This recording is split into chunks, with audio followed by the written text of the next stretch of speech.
Hi, and welcome to the 82nd episode of Keen Minds, where we cover NBC's The Blacklist. I'm Jen, aka Takata Saeko.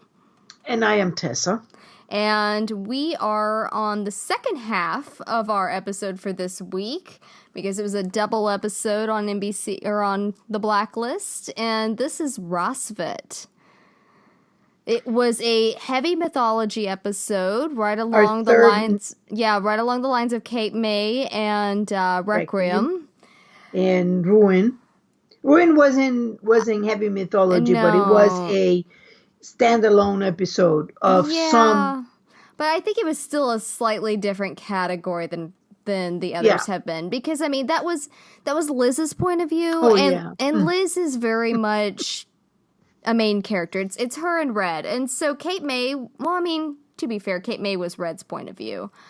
But Ruin didn't necessarily give us it wasn't a flashback episode, is what I'm trying to get at. Cape May gave us, while it took place in a drug-induced stupor, it was still gave us a lot of information, and probably more information than we even know yet. Because we've looked back, now that we've had the Umbrella company, you know, we've looked back at Cape May and thought, that's interesting. I wonder if that was the Umbrella company after her. You know, could have been that, could have been the Cabal. Not the first, not the last. Yeah, it could have been the Russians. It really could have been anybody. But bad guys in flannel with facial hair. Yes. But Cape May was very much a blast back to the past via opium. Requiem was very much a flashback episode from Kate's point of view, giving us a lot of information about hers and Katarina's relationship. And this Rassvet was a flashback episode from Dom's point of view. Ish, because there was a lot of information that he gave that he would have had to have gotten from a third source. And and that's where Tessa and I disagree. And so this is going to be one of those fun episodes in which there's a line here. Jen's on one side, Tessa's on the other, and the truth is somewhere out there in the ether. We will eventually find out. But until then, we'll discuss it here on Keen Minds. There you go. What a fun episode. I gotta say, first, I adore Lotte as young Katarina. She's always terrific. I love the actress for the mother, Sasha Suk. Imagine how they pronounce it. She was great. And I love young Dom. I think they chose very, very good actors to portray the young versions of them. And Gabriel Mann as Ilya was great. I'm going to find this. Let's start off first. Let's get our opinions out there for the world. Let's go. Let's choose your side. Exactly. On the side of Jen, I have a pros and cons sort of list going. It's literally reasons no, reasons yes. And I have more on the yes side. I do. So I lean towards Ilya being the man that we currently know as Raymond Reddington. I lean towards that, but I do have some reservations in which things aren't quite adding up. And so I will say that part of it. Tessa, how do you fall? I fell straight on the other side. And I gotta say, not the entire episode. As I was watching, I was totally taken by the tale. And, you know, as we're starting to get towards the Russia part, I am like, what? No. And then it's like, oh my God, he's just stringing a tale that's a yarn. This is a poppycock story, makes no sense whatsoever. So it was very interesting because they had me until they went to Russia. And then that was it. Because we have Dom with a suitcase of stuff from Katerina, including glitter, because when you're escaping the Soviets and Velov and everybody, the thing that you do take with you is the glitter that your child play with. In the childhood games, the board games. Mm-hmm. The board games, which are American. To be fair, I do have a counter for that particular one. Yeah, but that's what I stand. And then I went back and I rewatched, and this time I paid attention to Dom's expressions. And boy, is he spinning a tail like Penelope. So that's where I stand. I think the mint part is true. I think that he, at one point, the last time he saw Katerina for a while was in the rear view mirror of the car. I think pretty much that's where it stops in the reality part. Well, I will say for all the stuff that he has over there, my counter to that personally would be that he said that he had a contingency plan. And I think it would be possible, especially, I mean, he's a covert agent. Why would he have not spent time in America? If not undercover as a covert agent, at least to learn. Katerina speaks with an American accent. They immediately go back every time to English. They start in Russian, but then they go back to English almost every time. In Russia, in America, it doesn't matter. And so I am of the opinion that she might have actually been raised in America, like we've discussed before on the podcast, or at least partially raised in America. Travel was just easier pre 9/11 because I found myself not with the Iron Curtain. Well, was it not with the Iron Curtain? There were no trains. There were no. You had but if you had permission from the Russian side, you could get out, though, wouldn't you? I mean, if he was working for the Russian government, yeah, that's a whole different story. Well, that's what I'm saying. If he was working for the KGB and was flying over under diplomatic immunity and there were no diplomatic relations, none. Okay. Let's. Wait a minute. Let's go back. I had a great point and he's gone. I hate when that happens. Don't lose it. No, it will be there. Okay. The mother is in America, and the CIA has no records of Dom. The file they give Liz is that he was that they investigated him. So if he had been in America, they would have found either driver's license or something that would create a record. Because if you were a covert agent, a sleeper agent, like the Americans, you would need to be as invisible as possible. And the best way to be invisible is to be within the system. You just disappear among many thousand. And you certainly will not be speaking with a heavy Russian accent. Back then, that's true. And what's interesting is he's developed the Russian accent and continued on to it. And I thought it was just with Liz, but he was speaking the same accent to Red, too, in this episode. In the last episode and in this one. It's just an accent that has gotten thicker and thicker as time's gone on. But not the accent he has with Liz is different. As soon as Liz comes in, I hear it. I don't know what to say. I hear it. I hear that there's something different. But so that's where we stand. We stand in both sides of this equation. That I think that the entire story was a fantastic tale, and he is a great storyteller. Oh, and if you look at the way he looks at Liz, you see how. He's not telling a tale that it's a sad tale, an emotional tale. He's actually having fun with the tale.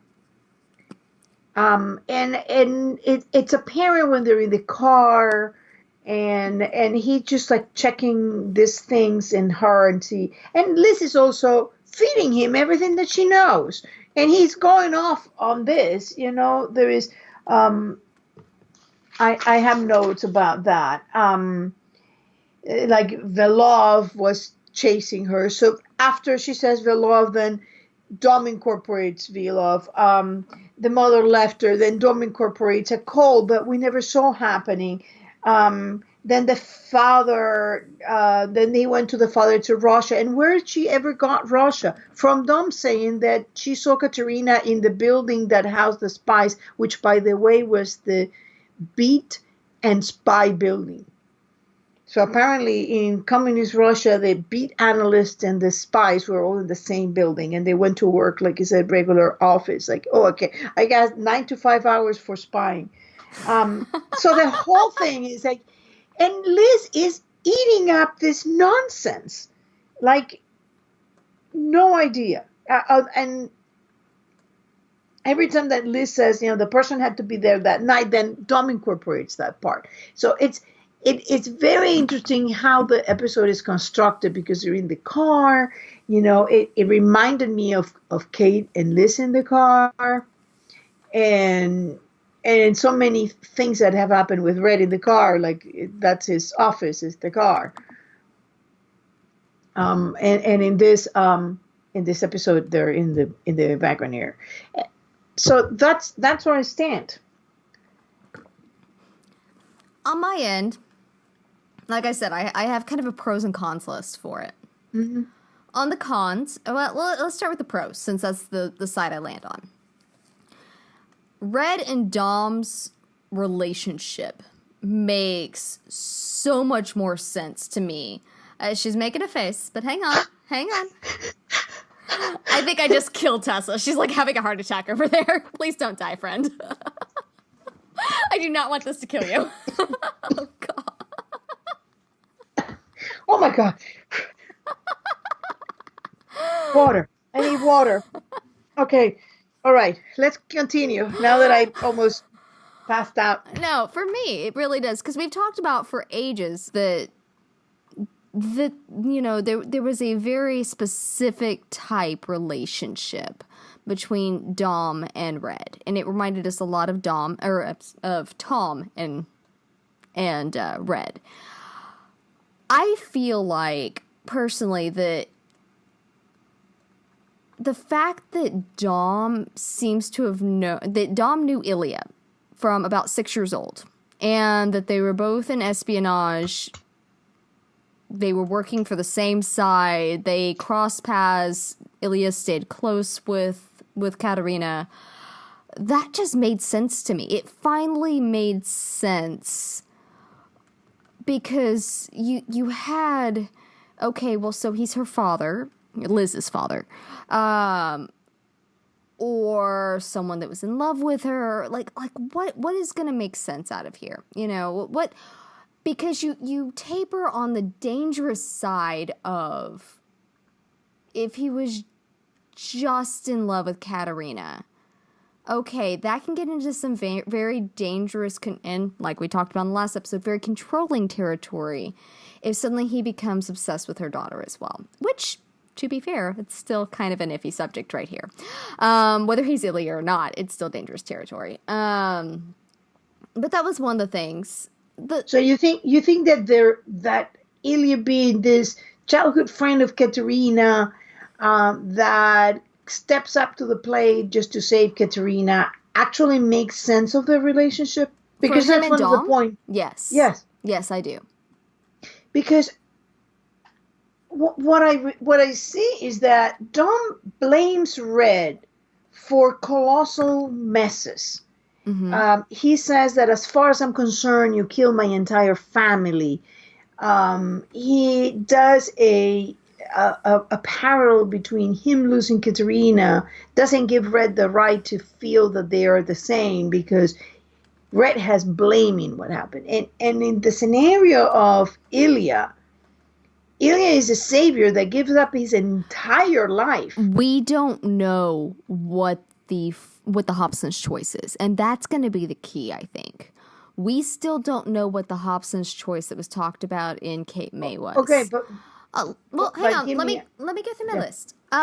So sorry, I kind of focused on the first one. So the Dom and Red relationship. The fact that Red said in season 3 that Liz was his way home versus his home has stuck with me for ages. Because it was just very specific wording, and I'm going, okay, so does that mean you're using her? Is this a negative use? Is this still a positive thing? How do I need to be looking at you? It's been a very conflicting phrase for me. And another issue, the whole excommunication has stuck with me. I mean, you would think in general, because you have Dom talking about Katerina, you know, he felt betrayed by Katerina, and yet there was no excommunication. He betrayed his country to protect his daughter. And here's Fred sitting here and saying, well, you know, she betrayed me. I'm thinking about excommunicating her.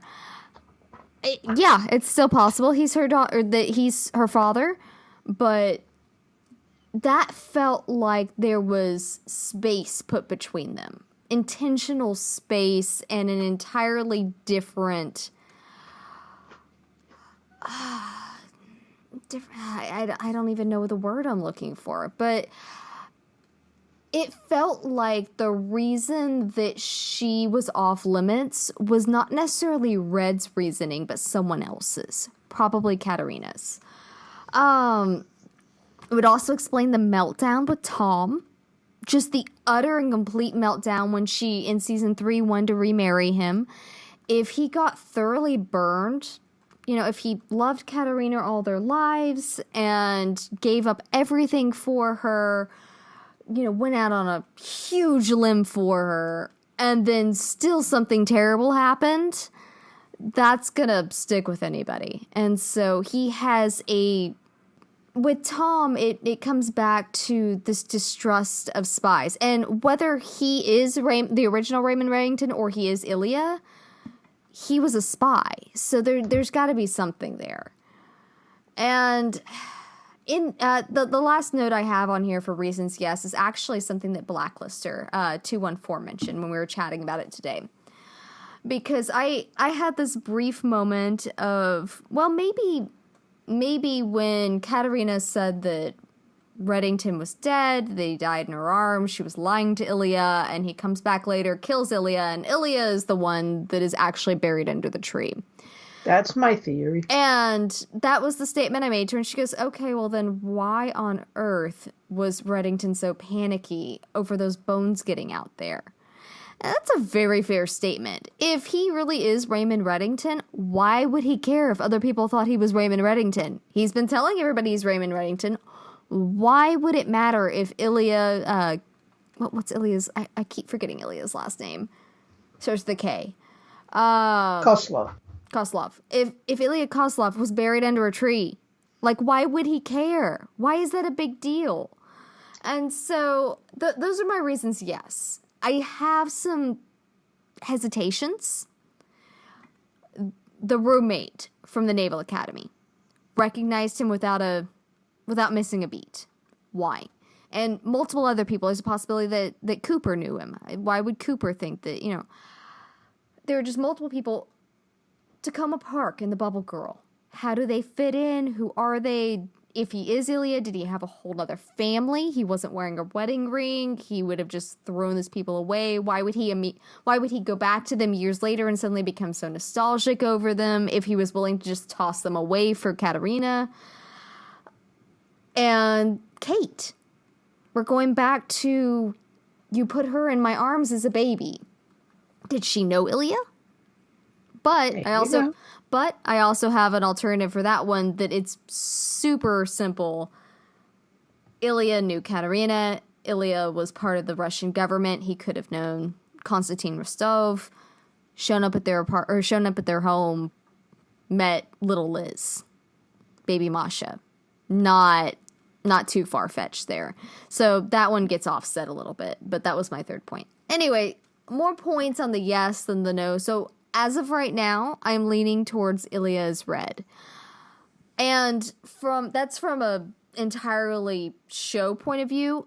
from a writer's point of view, I think it would be a very big mistake in the 6th season of what we assume at this point is going to be a 7-season show, while we're running towards the finish line, for them to take one of these, what they have established as a heavy mythology type episode, take it and make it an entire red herring, really brings into question the reliability of their narrative. And I know, but it does. But from from a viewer's point of view, nobody's going to trust anything they ever say if they turn around. And they're already running on thin ice with the is he or isn't he from is Red her dad or isn't he?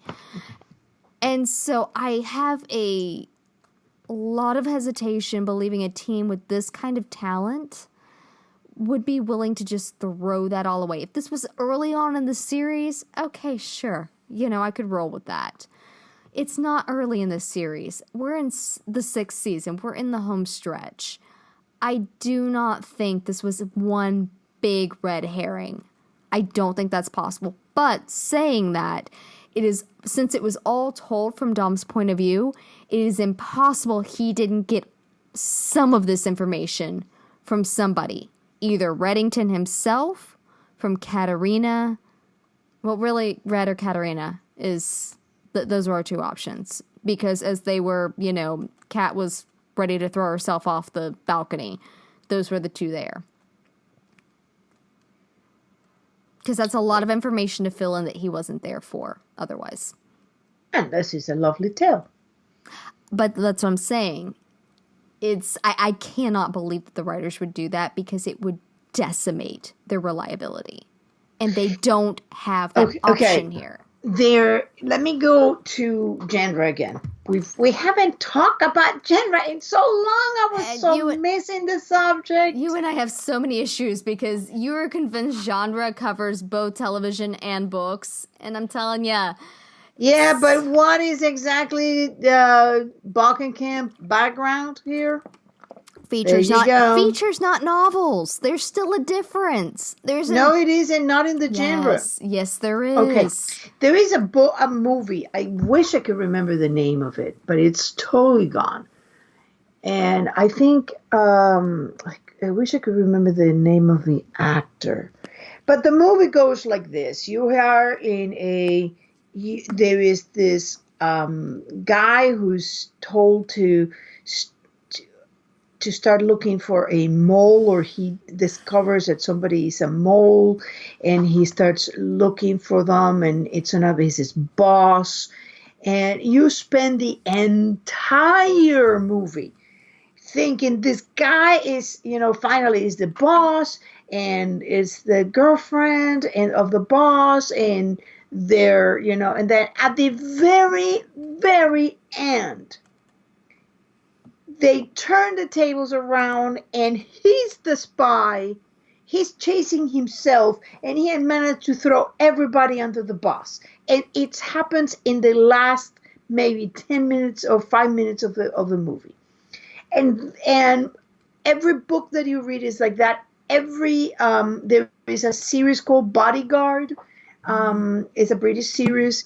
It's a mini series. It's like 5 or 6 episodes, and it has the same thing. You spend 6 episodes thinking that what you're seeing this, and this is a bad guy, and that's a good guy, and that's a good girl, and at the end, tell you what, none of them are what they seem. But that's different. What you just described is entirely different than the narration reliability, and I think we're talking about two totally different things here.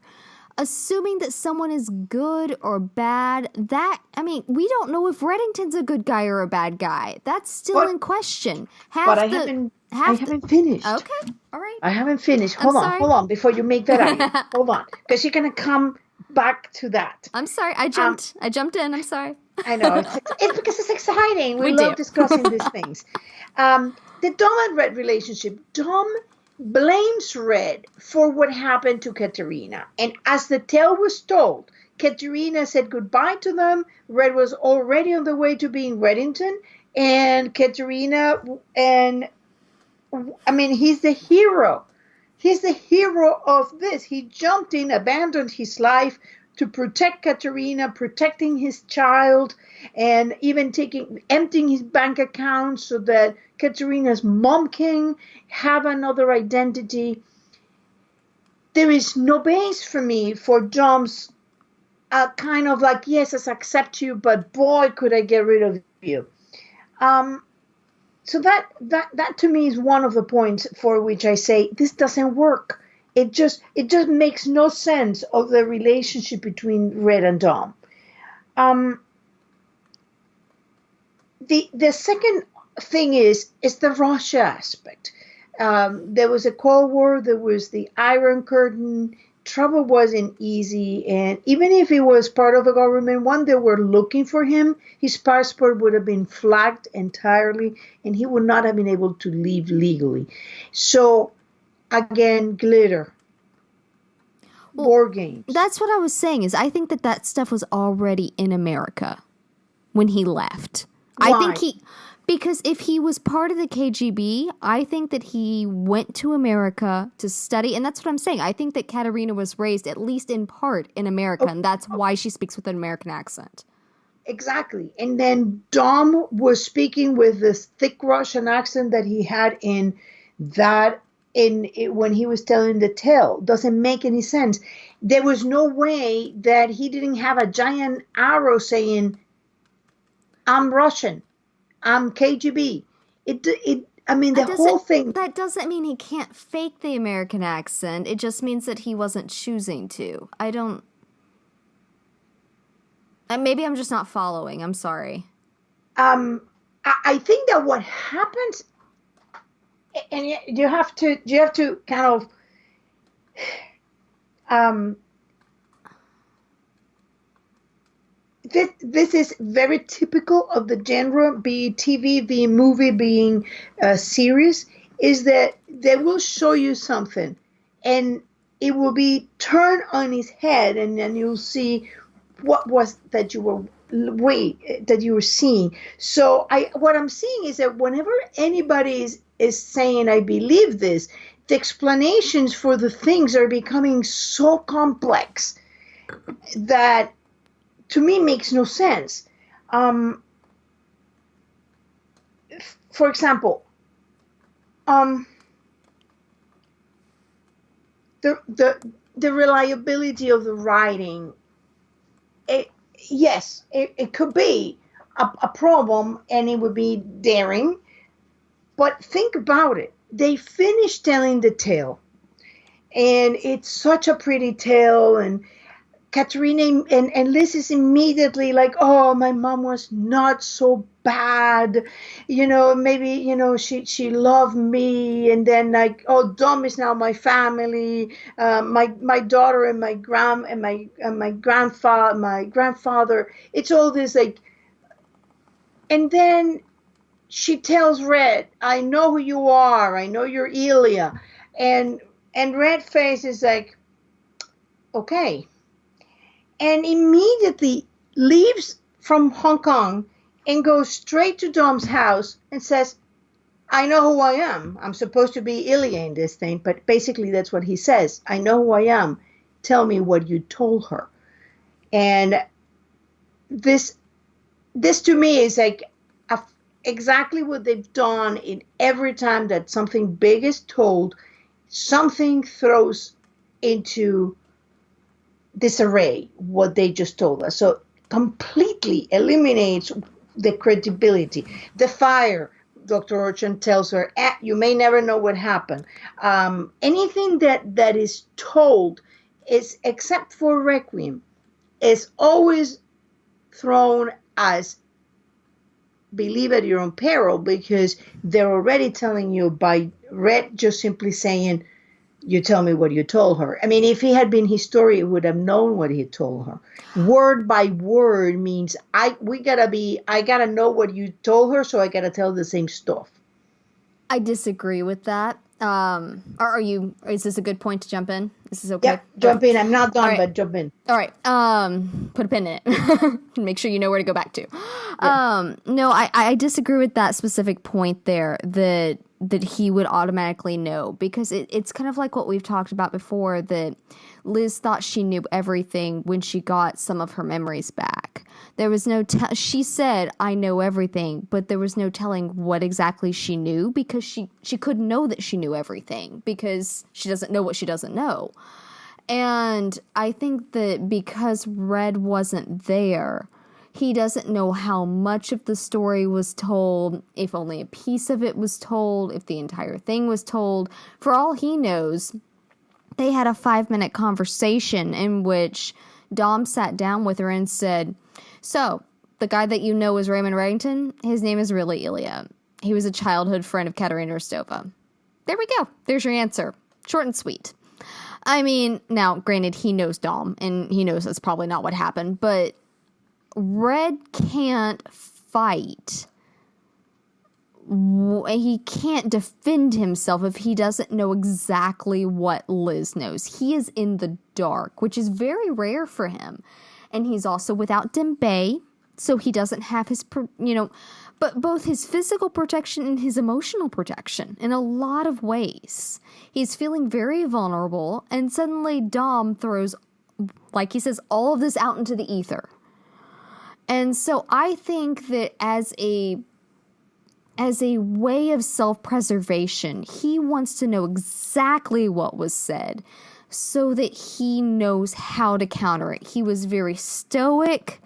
There were small twitches of emotion, but overall, when Liz approached him, she was happy. She was laughing. She thought that this made everything better.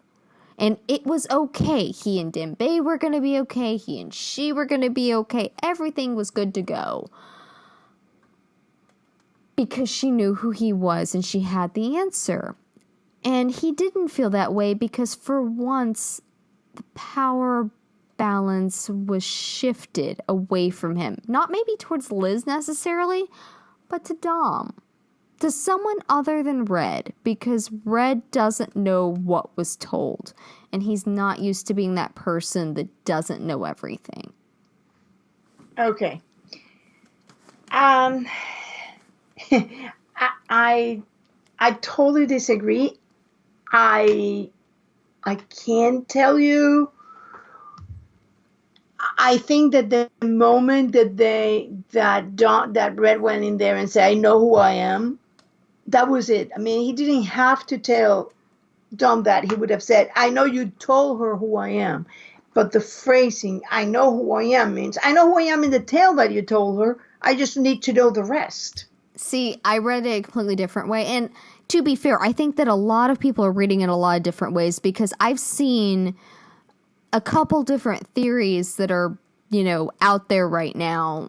People that are super conflicting. And each of those people are going, my theory wins. And it's like, how can everybody's theory win? Not everybody's theory is going to win. But everyone feels like they have. Everyone feels vindicated right now. So they're reading it in very different ways, and we're just gonna have to wait. It's funny because I basically said this when we were there. They're going to do a tale that is going to leave everything exactly as it is. You've learned nothing new. To me, there was nothing that was truthful in that. When he said, I know who I am, when I watched it last, we're recording this on Saturday night. When I watched it on Friday night, I thought, well, that's leaving it up for interpretation. That's meant to make us think. By the time I got around to my second rewatch today and I went through it, I was much more leaning towards the Ilya side and him going, yes, I know who I am. Now, what did you tell her about me? Okay. And that's the thing, is everybody's reading that line. And that's what makes these writers good, is that they have everybody guessing on it. So, to my point, once they throw that in there, you have basically almost no right to tell that you were not forewarned. you were. They told you that it's entirely possible this whole thing is a tale. And for that, I have only one thing to say. And eventually we're going to get to this point because it's a blacklist in which we're having a total disagreement of which I gotta say only watch Dom telling the story. He's not telling a terrible story in which his daughter was lost. He is having a great deal of fun spawning this story that is coming out of nowhere with whatever Liz is giving you because he doesn't know what Liz knows. And there is like, okay, this is what it is. And Dom just told before in the previous episode, Red tells Dom that she doesn't know. I haven't been exactly forthcoming about who I am. And so Dom spins this story that gives Liz this actually benign Red that comes to the rescue like, a white knight in the white horse with a shining armor and the whole thing. But this leaves a lot of things. There is also the idea of in that story there is a couple of little details that completely blow it apart. First, Liz just gives us a date for when Katerina went into the ocean 6 months before. So it's March of 1991. By the way, didn't she leave her clothes on the beach? I'm just saying. No, I mean, the coat. Oh, the coat. Maybe I misheard it then because I always thought that she folded her clothes and walked in it was naked. A coat. I mean, they put the clothes. That makes more sense. If that I just misheard it, Vanessa then. Cruz left her clothes folded in. She Have just I really? put the. Okay, I've just been connecting those two in my head apparently for the last 2 years. You meant to. You're meant to. You're absolutely meant to. And then she, I have. So 6 months later is when they go to get the surgery. So this happened. What happened in those 6 months that they've been chased, right? So in 6 months is when he has the surgeries. It's after the surgeries, a year of surgeries. After that is when he starts going to the banks to get the money out. And that puts us in 1992. And in 1992, I think it was just 6 months. He said 6 months passes between the October 1991 color surgery and the 6 months before is the drowning, is right there in the episode. Okay. So the drowning was in March of 1991, and this in October 1991 they're at the collar, and after the year of surgeries, Dom says it took a year of surgeries. After the year of surgeries, then they go to the bank. That's 1992 when Red is already going to Hans and trying and staging the kidnapping of Hans to get into Werner's good graces. And if they had $40 million, Red didn't really need to start doing that. He could have started from a very different point. So right here, there is something that says this doesn't do, but it made for a riveting tale. Can I say something real fast about Dom, the expression and such? Mm-hmm. So, I did not get that from him. Now, to be fair, I agree with you that he didn't sound like he was telling a sad tale. But the way I read it was a bit differently. That he was just very excited to have, he never thought that he would get to take a road trip with his granddaughter, basically. And saying that, there is a good chance, and this would go back to what you were saying about that you felt like there was a disconnect between the blame he puts on Red and how he painted Ilya. He may have eased back on it. Because, as we mentioned earlier, we still don't know what the Hobson's choice is. Dom lopped off the end of that story. because we have the Hobson's choice that Red mentioned in Cape May that just wasn't at all mentioned in this. I could very much see Dom taking out the like what he blames Red for, basically. That I did see the Hobson choice. Whatever the Hobson... See, I haven't yet. That whatever that Hobson's choice is, which I think is putting it between Katerina and Liz, or Masha at the time. It was a choice between the two. I didn't see that at all in the episode, that Ilya made a choice between the two. And I could see Dom leaving that off because he was on a road trip with his granddaughter. There was nothing he wanted to do to put that in jeopardy or to risk never seeing Agnes. He wants that relationship. And I honestly think Dom's probably dying. He probably got a cancer diagnosis. Maybe he had a stroke and that's why he was in the wreck. I think something's going on. His days are numbered. Whether it's from an outside source or something health-wise. His days are numbered. I think he knows it. And he wants to know what's left of his daughter in the world, which is his granddaughter and his great-granddaughter. That, and that will make anybody ease up on a conversation. Now, saying that, I will also acknowledge that could also make him completely spin an entirely different tale. And if I didn't feel the way that I do about the writing and the reliability of the narration, I might be more inclined to agree with your assessment of it in light of that. But from a writing point of view, I just come from a different perspective. The other thing that is interesting to me in that is that Dom said that in the tale, he's checking that mailbox every week. But the attendant said that, the last time this was checked, it was February. So, not really. That's not really unreliable. I mean, because that kid was not there from dusk till dawn or 24 hours a day. They had the camera. The guy checked the cameras. And that's the last time that box was checked. So, there is a lot of stuff that is happening here. Did Katerina betray Dom? 115%, because we know that from Dom and Red perspective.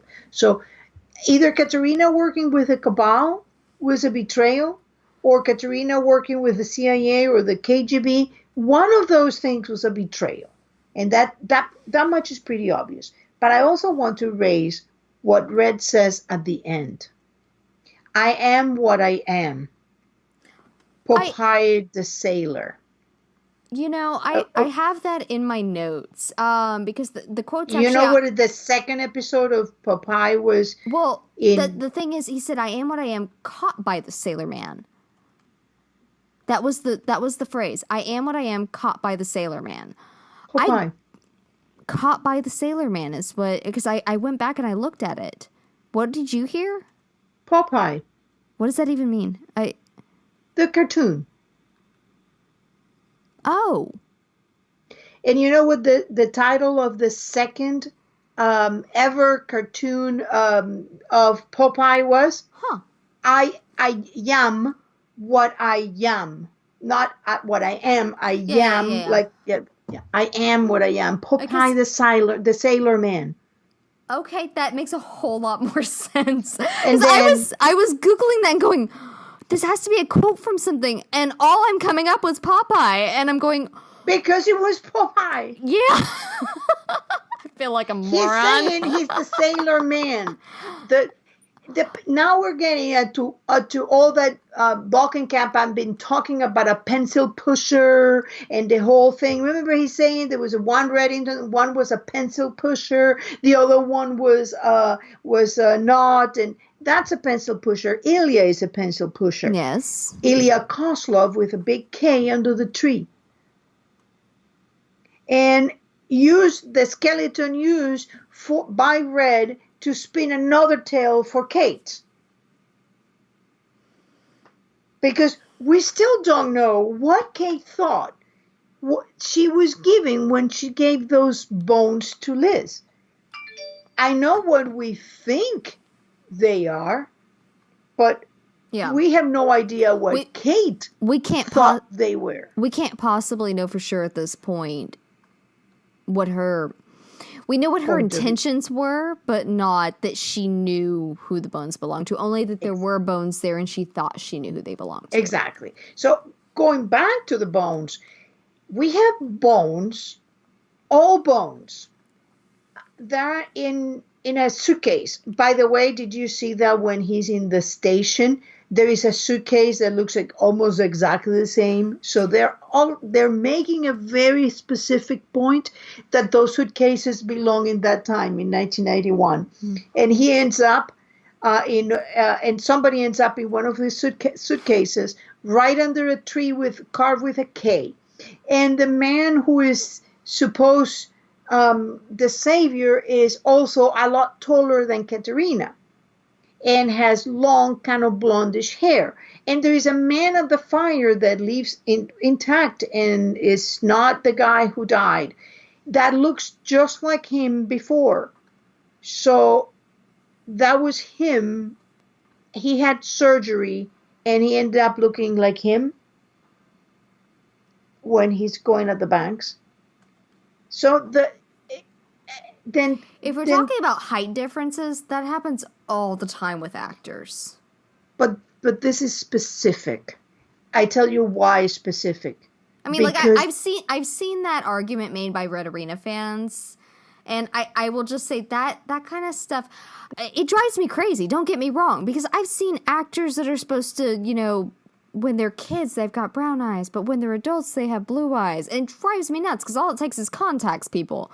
But no, I'm not talking about that. I'm not talking about that. I'm talking about, I know that sometimes you cast an actor. Yeah.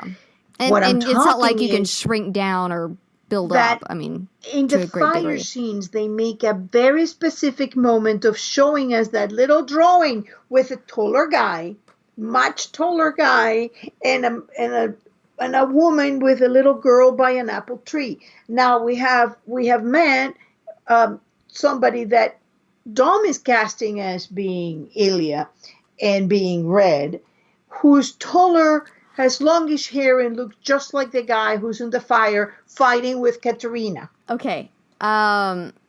Interesting point I would like to make, because I've been doing a lot of thinking today because of an AU that I'm piecing together right now. When it comes to Liz's drawing, I think that there is a possibility, because when we see Liz when Sam answers Katerina's call and Liz is living there with Sam, Liz obviously knows who Katerina is. She calls her mama. She knows her. She's not had her memories wiped at this point. Mm-hmm. I think there is at least a possibility, if not a probability, at least a possibility, that once they had the money, they went back, got Liz, and were on the run, the three of them, at least for a little while. And that would help explain the connection between Ilya or Red, thinking, if Ilya is Red, and Liz, to a degree. And also, not just from Red to Liz, but from Liz to Red. Because there has to be something there for her to continuously go back to him like she does. And now, some of it's the power imbalance, but there is something emotional there. Like we were talking about in the last episode, you may not have the memories that go with it, but you have the emotions that go with it, which are even more powerful sometimes. And I do wonder, and this came up in a conversation I was having with somebody today, so kudos to whoever they need to go to. I can't recall who it was that I was having the conversation with. But the idea that for at least for a very short amount of time, Ilya, a.k.a. the new Raymond Reddington, Katerina Rostova, and Liz, or Masha, were at least going to be a family on the run. kind of like Tom wanted to be when he came up with the passports. Can you place the tangent memory in that scenario? Yes. And that is part of it, is that tree, that going out to get the tree and her calling him daddy. Fire. I don't know if they're separate. I mean, it may be a couple fires, and that would explain why our Red, if he's Ilya, there could be a second fire. See, that I get what you're saying, and it's extremely frustrating because it's okay. And I knew that it was going to happen. To be fair, I'm a little frustrated with you, so we're both frustrated with each other. It's all right. Yeah. I've been writing about it. I've been writing I know what's going to happen. This is going to happen, and I know exactly how the clues are going to fall. And I'm going to be saying, guys, you don't see it. Maybe. And nobody does. Maybe. Or maybe you just think you know what's going to happen. Well, I tell you one thing. I've been predicting a few things. So... And hey, you know me. If it comes out that you were the code of the numbers. If it comes out that you were right, I will acknowledge that you were right. As of right now, he was wearing plaid. Who was? Dom was wearing plaid with red. Oh, was he? Yeah. I didn't even notice it. Plus, the house is covered in plaid. He has plaid blankets and all that. He does live out in the country. You know that, right? Don't start doubting my plaid thing. It's the only thing that you believe in of all my theories. So, I heard at the beginning of the episode gosh. That's amazing. Don't start doubting my plaid. I want to put that as some sort of tagline to my website. Don't start... So I'm gonna write something someday that is published, and someone's gonna scream, "Don't start doubting my plaid," and it's going to be for you. I just want you to know this. Thank you. I'll be very honored when it happens. You and I will both know it, and everyone else will be going, WTF? What's happening here? What's going on with plaid? Should we be paying attention to plaid? Yeah. Where dead men wear plaid. I want to ask this clause two interesting phrases. Red tells him, "You were the architect of this charade that cost me my daughter," and all that. Mm-hmm. Yes, I liked that one. It leads me to Ilya.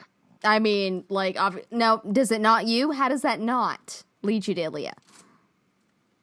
Because the charade didn't cost him his daughter.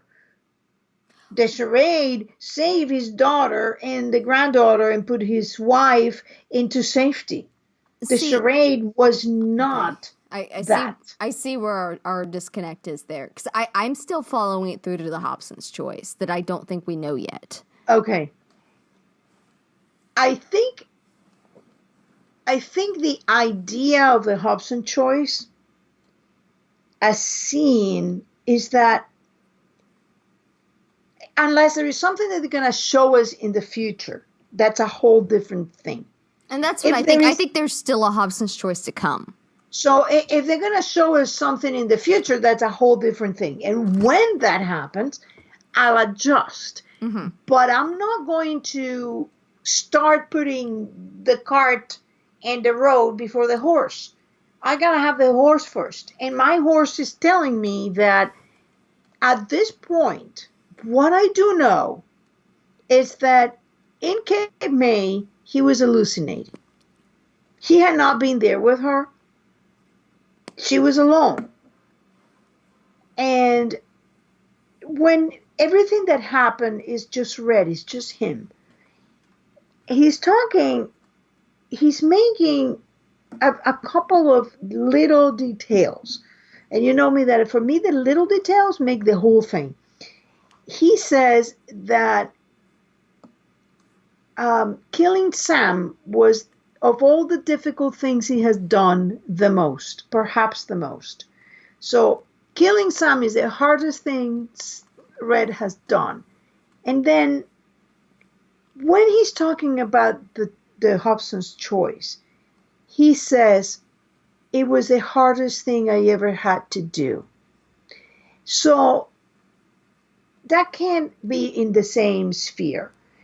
Choosing between the person you love and a child, and especially when it's not your child, is the child of the woman with this other guy, and killing a man that you have always loved, they can't be in the same sphere. So one of them is Katerina's and one of them is Red. And Red is, in Cape May, he is having a conversation with himself. He went there to rehash the past, to come to terms, to reckon with his choices and Katerina's choices. And that's why he puts himself quite literally in her shoes by imagining her there. And then, you know, those conversations that you have and then you rehash them over and over again in your head? Consistently. Yeah. I have high anxiety. Yes, I do it 24/7. Okay. So that's what Cape May feels to me. An argument, a conversation had long time ago that you were too angry to actually hear, too angry to even contemplate that maybe you were right or maybe I listened to you. And at the what you think is the end of your life, he has paid his debts, he's shaven, he suspended transactions, and he goes to the place where all these things started. And he started rehashing the same things. Actually, this time putting himself in her shoes and saying it was Hobson's choice. And it doesn't make sense, at least with what we know now. If in the future it happens, that's a whole different story. But for me, I'm considering what we have seen. At this late stage, it's very hard that we're going to start introducing another thing that happened. I think that the elements are here. And what the last few elements are, let's organize them now and put them into perspective in what we've seen. But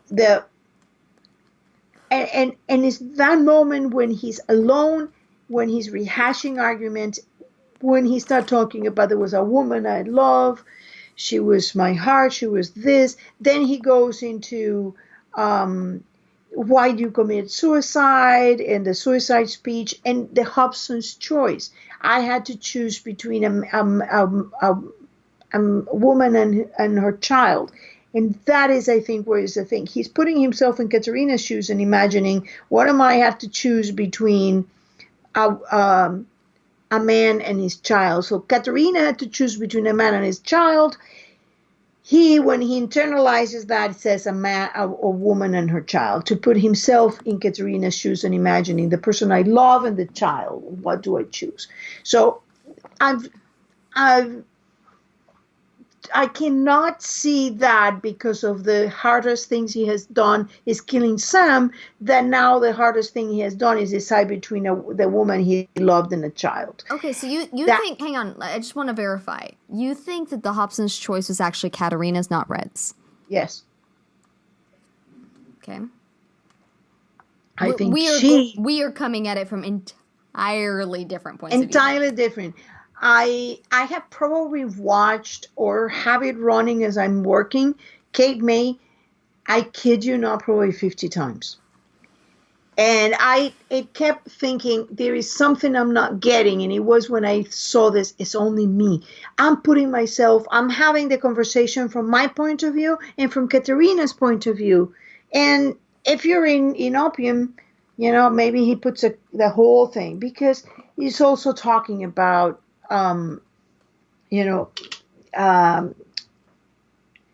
sparing somebody who deserved to die, and they put Tom there because he's such a nice red herring, but that's not him. The man he spares is her father, and at this point he was not about to kill Tom.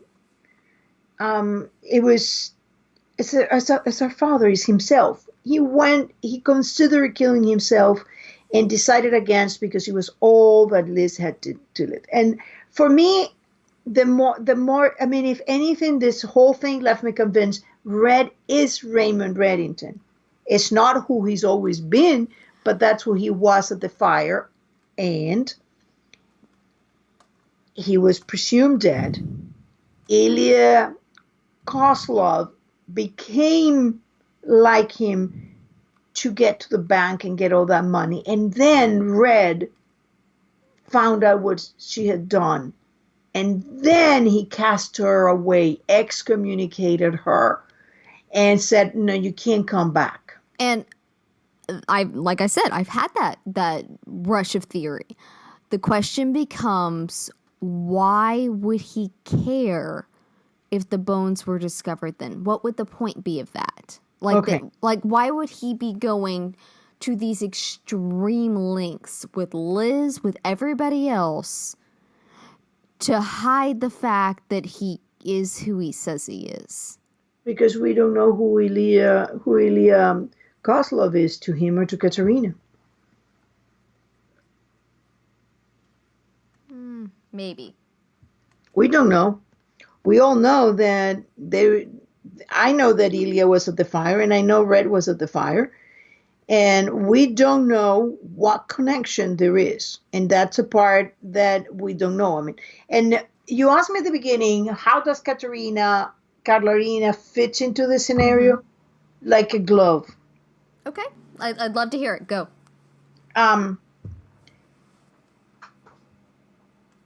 This is a charade. And I go back here to my first element that Katerina is a CIA agent. The way that the CIA refers to her, first saying that she doesn't exist, she's a myth, then accepting that she is, and then Peter using her, and then all that file that was in there, it doesn't make any sense as a KGB agent. That sounds just like Ilya Surkov with the burn notice. So, and for a KGB agent being married to Konstantin Rostov advanced nothing. The guy was working in Russia. It was supposed to be a cover. She lived on and off with him, which is completely ignored in this whole tale. And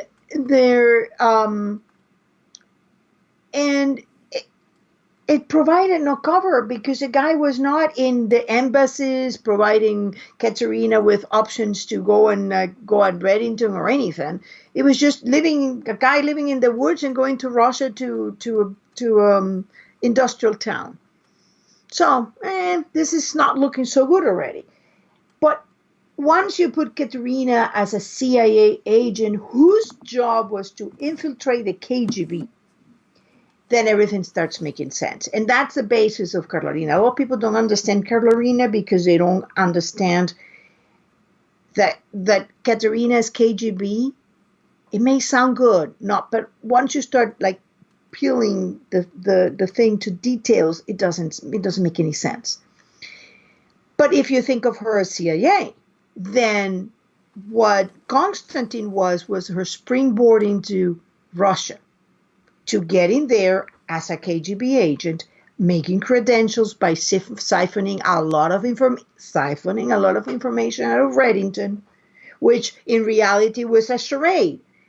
They were pretending she was a KGB agent. He was giving her precise information that will advance her things, and they were working together to infiltrate the KGB.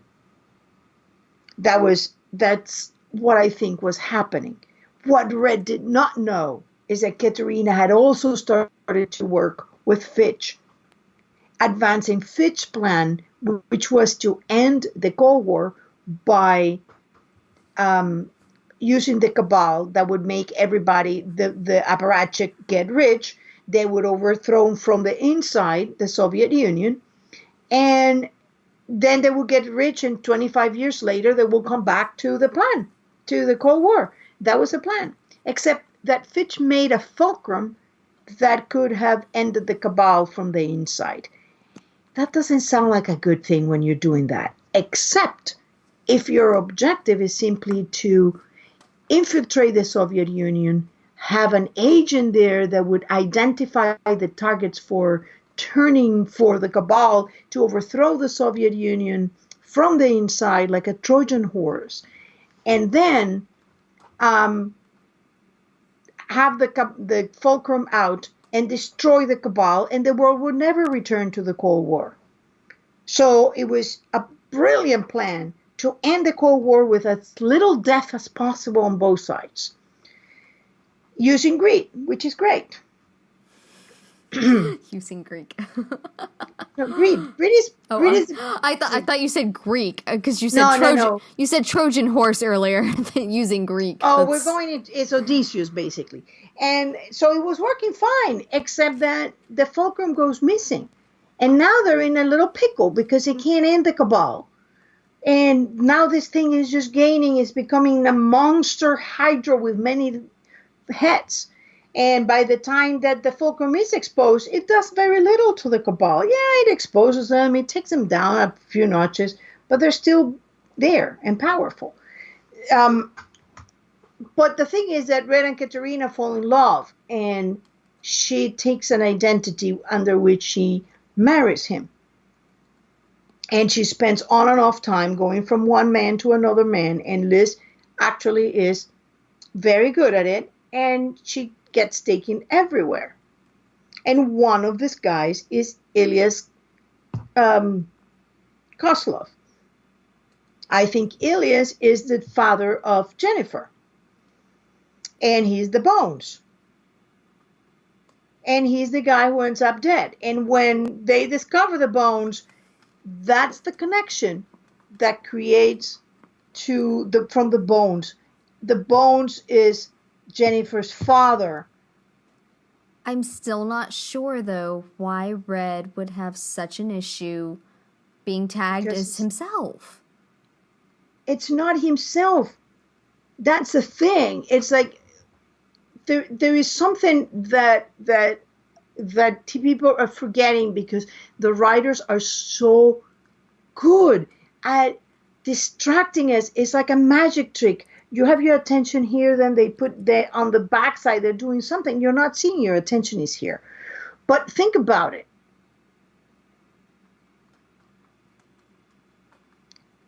We get the Bones. Tom picks up the Bones. He's great with the Bones. He calls Nick. Nick says, sorry, man. He starts tracking Dennison. He comes and finds Dennison beat up. He leaves his gun on the table. Here's Red coming in. Hides. His gun is on the table. Everybody thinks that Dembe beat this guy up. Why would on earth Dembe leaves him? He cannot call Red and say, hey, come to this address. And Red just comes to the address. Who on earth would leave a man tied up with a broken lock, and the guy does nothing? He just stays there like, okay, I'm here. When you come back to kill me, good. Dembe doesn't say, wait a minute, Red. There is a gun here that wasn't here before.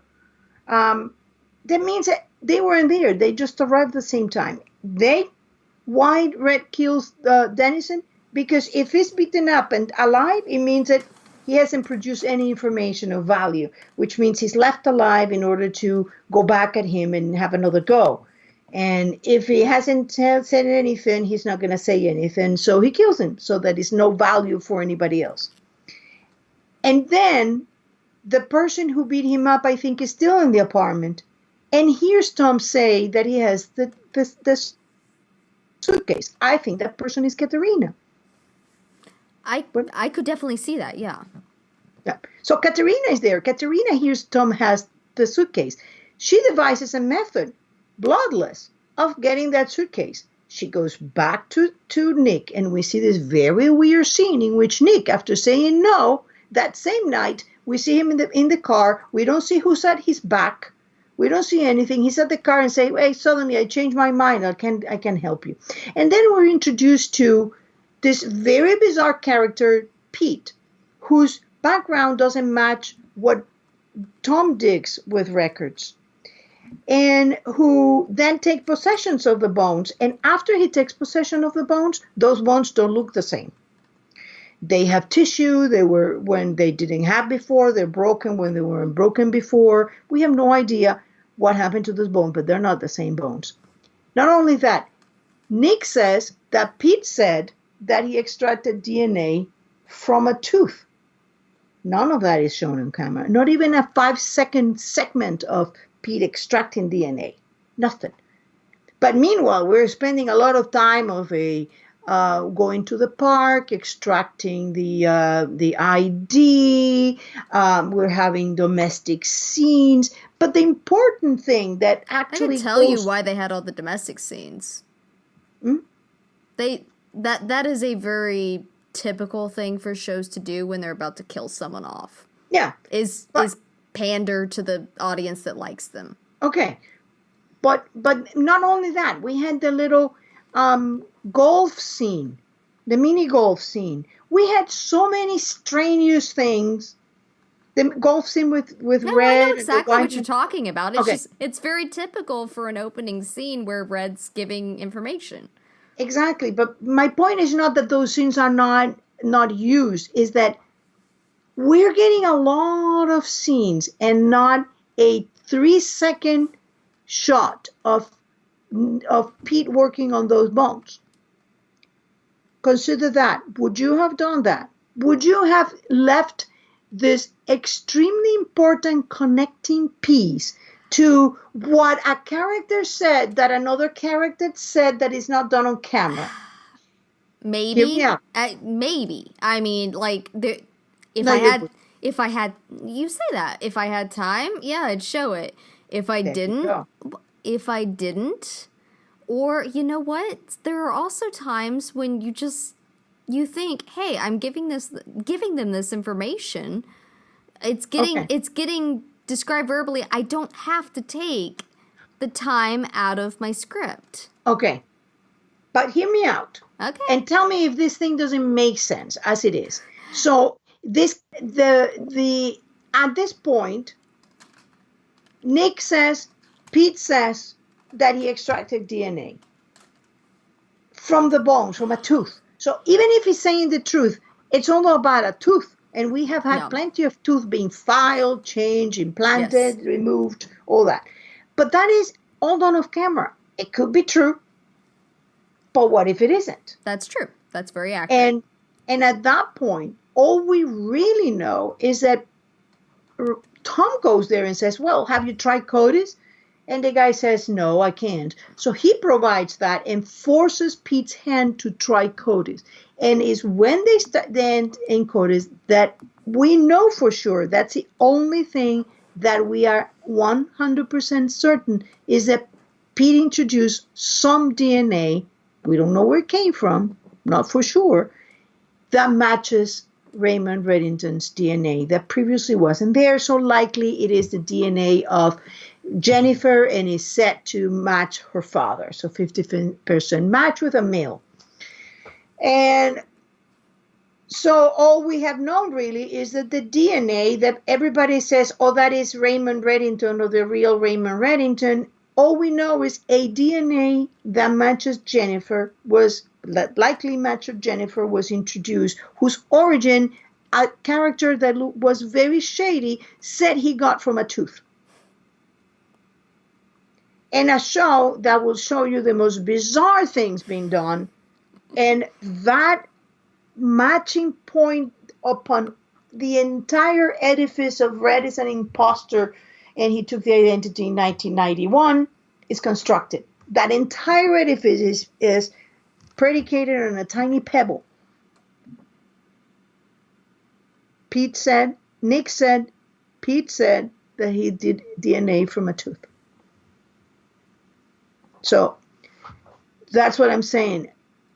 Who the bones were and who Red thought the bones were, who the bones were, and what DNA got sent in there are very different things. We are set to believe that they are the one and the same, but they're not. Red may have thought that bones were someone.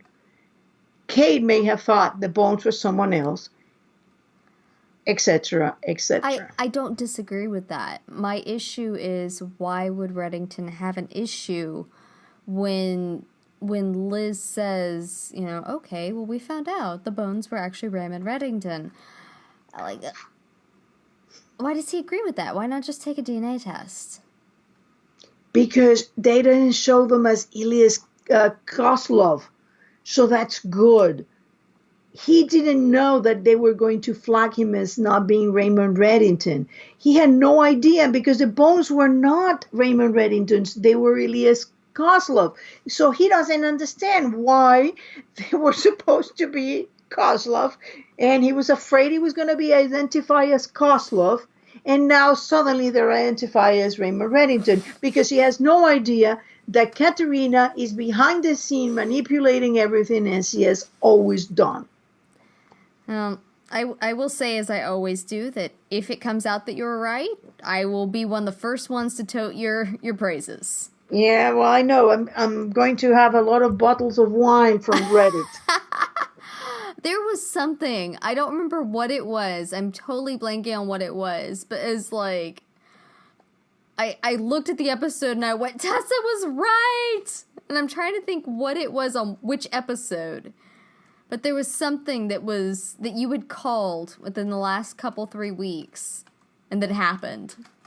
I'm completely blanking. My brain I know that I predicted a few things, but I'm just blanking on it. We've been going for like 3.5 hours with I guess basically 3 hours with a half-hour break in the middle. I wanted to a little quick thing. Ilya says on the thing that the woman who invented Reddington. That was interesting because yes. I thought when I heard him, because his accent was kind of goofy, it would go very Russian and then it would be not very Russian. What was it that I thought he said? It was because I had to turn on the subtitles to get invented. Mm-hmm.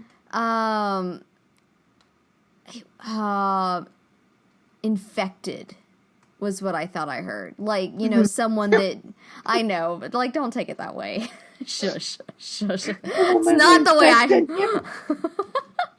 That and Pape, the man who got me. Apparently, I was having trouble with my ears. Okay, I've had a lot of allergy issues. Leave me alone.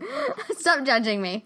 But no, the way you're taking it is not how my brain translated it. But like someone that just gets under someone's skin and gets into their head. I mean, because if you take it from the story, if you take the story at face value, more or less at face value, then you have an American agent who is just infatuated with this Russian KGB/Cabal agent and is accidentally giving her information. And so, yeah, he was, not... God. I can't say it with a straight face now. I mean, and so that's what I heard. And I had to go back on my rewatch and turn on the subtitles, and invented was what he said, because that is a very strange turn of phrase for it.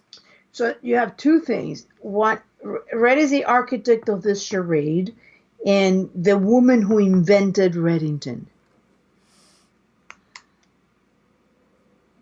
Two peculiar phrases. Well, see, I don't find the first one nearly as peculiar as you do. Okay, but the woman who invented him, that was bizarre. If I squint and twist my head a certain angle, maybe because she set him up as a patsy for, trying to give her information. So in a way, she invented the criminal Raymond Reddington. But yeah, it's bizarre. It definitely takes a second, third, fourth look. And kind of a pin in it to hang on to as we move forward. Yeah.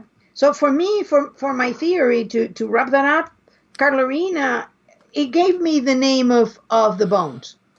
And the name of the blonde that I've been calling Albus, because Albus means the blonde man. So I'm happy to finally have a name for Albus. That may have been it. It may have been the third man that I was cheering you on for. That you've been saying for, literally 2 years now, you've been saying there's a third man Probably from the more. fire. Probably more. I mean, it's been a while. You've been saying that. I'm like, I don't even know. But yeah, you were right. There was a third man. Whether it was Red himself, or whether it was Ilias, or Ilya. I obviously, my brain is just gone. I guess it's the same name, Ilya. Yeah, it's, but definitely, yes. I've been saying that for 3 years now. Yeah. So I think that must have been it. That was what I was cheering. So if you didn't hear me from all the way from Dallas, that's... I didn't, but then I was cheering myself, so... That's fair. You just couldn't hear me over your own. It's all right. Yeah. Plus, there was all that chatter that was happening, and I was so taken by the story right until we got to Russia. Oh. I mean, if he had just stayed within the United States, I would have just believed the whole thing. But once he had to stop. And then, of course, Red says, I'm Popeye the Sailor Man. Reddington, Sailor Man. Yeah. I don't know.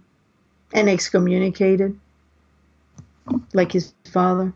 His father excommunicated him. Yeah, I thought you were trying to link that with Popeye, and I was like, I don't understand. No. Then maybe he's thinking is communicating his daughter. I think that he is the Raymond Reddington that was Liz's father. I don't think it was always his name. For all we know, Ilya was the cousin, the brother. We don't know. I'm leaning towards him being Ilya. And so, we'll see. I mean, only time will tell. As with every theory, only time will tell.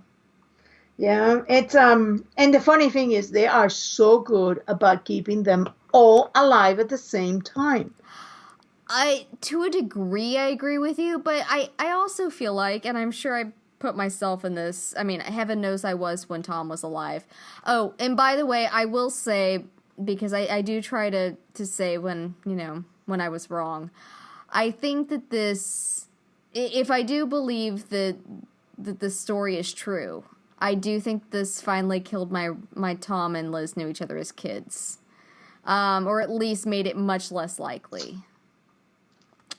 Which sucks, but also leaves that little picture that Scotty has of a girl blowing bubbles with a dark-haired woman. But there's and this is another thing that Blacklister and I were talking about, that doesn't mean that Scotty wasn't a KGB agent and that she knew Katerina. Mm-hmm.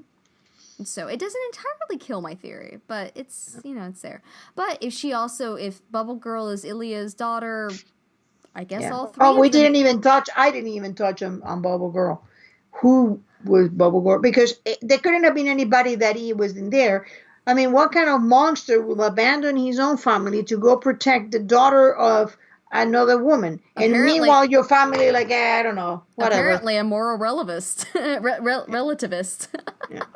I think that this pretty much tells me, I mean, for me, it answers every question. Like I said, Bubble Girl is one of my big, this is one of the things that makes me hesitant on Ilya.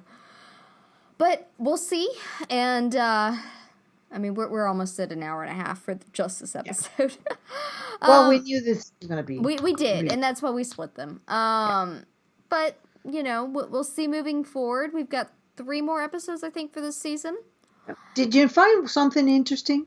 That among all these excommunicating things, there was nothing of, I'm going to excommunicate Jennifer, I'm going to go kill Jennifer, at least I'm going to go I don't think he cares about Jennifer, to be totally honest. I mean, not in, the grand scheme of things. I don't think he thinks she's a threat.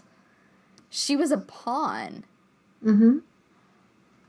And so, therefore, I really don't think he has any connection to her at all. He doesn't seem... Which, honestly, makes him sound less and less like the real Red. If Jennifer is not his daughter. It maybe never was his daughter. But she thought that she was Raymond Reddington's daughter. She remembered Raymond Reddington. Ergo, if it was someone that he had at least halfway raised, that makes her, to some degree, his daughter. Mm-hmm. Which goes to Red being a hypocrite in many things. Because that's what he was telling Constantine. And then, is he doing the same thing? But Red had done things like this. Yeah-ish. Yeah, I think that's kind of a fuzzy situation there. But all right, anyway. So then this wraps. Are you done? Or I'm done. Else? Yeah, I had one more grumble about Red and his, godlike godlike complex with his grumbling about that Dimbe wasn't there and it was all Liz's fault. But, you know, in the grand scheme of things, it's just, that seems like a... And Liz was like, if that's the case, because let's be clear, that's not on Liz. It's not on Liz, no.